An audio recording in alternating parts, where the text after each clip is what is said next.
آج ہم ایسے ٹاپک پہ بات کرنے والے ہیں کہ آپ کے رونگٹے کھڑے ہو جائیں گے۔ شاید آپ اس ٹاپک پہ بات تو سنے ہوں گے، لیکن آپ کے دل میں گہرائی سے یہ چیز نہیں اتری ہوگی۔ آج کے بعد سے انشاءاللہ آپ اس پہ ضرور عمل کریں گے، کیونکہ یہ ایک ایسی ٹاپک ہے جو زندگی اور موت کے بارے میں ہے۔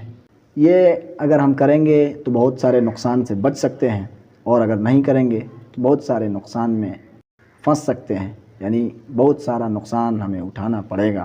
کچھ اہم چیزیں اس میں سے میں بتا دوں کہ اگر وہ چیز ہم چھوڑتے ہیں، نہیں کرتے ہیں، تو اللہ تبارک و تعالیٰ دل سے سکون چھین لے گا، زندگی میں برکتیں نہیں ہوں گی، گناہوں کی طرف رجحان بڑھتا چلا جائے گا، یعنی گناہ کرنے کا دل کرے گا، اور چہرے کی نورانیت ختم ہو جائے گی۔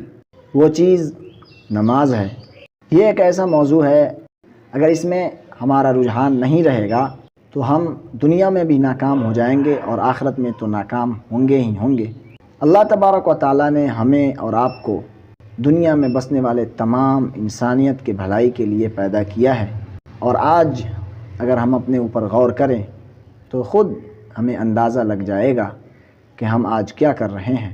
خیر، ان موضوع کو چھوڑتے ہوئے ہم اپنے اصل موضوع پہ آتے ہیں۔ ہمارا آج کا اصل موضوع ہے کہ نماز چھوڑنے کا انجام کیا ہوتا ہے۔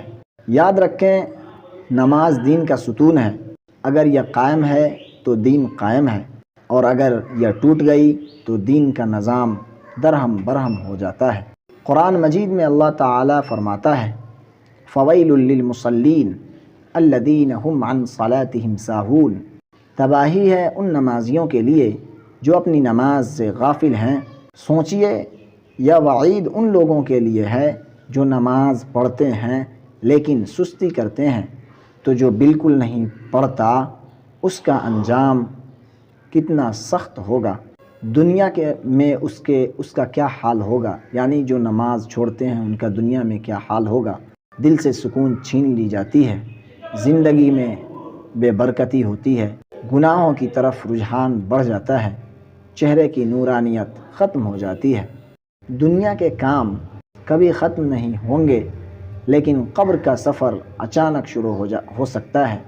آج سے فیصلہ کریں کہ کسی بھی حال میں نماز نہیں چھوڑیں گے، چاہے مصروفیت ہو، بیماری ہو یا سفر۔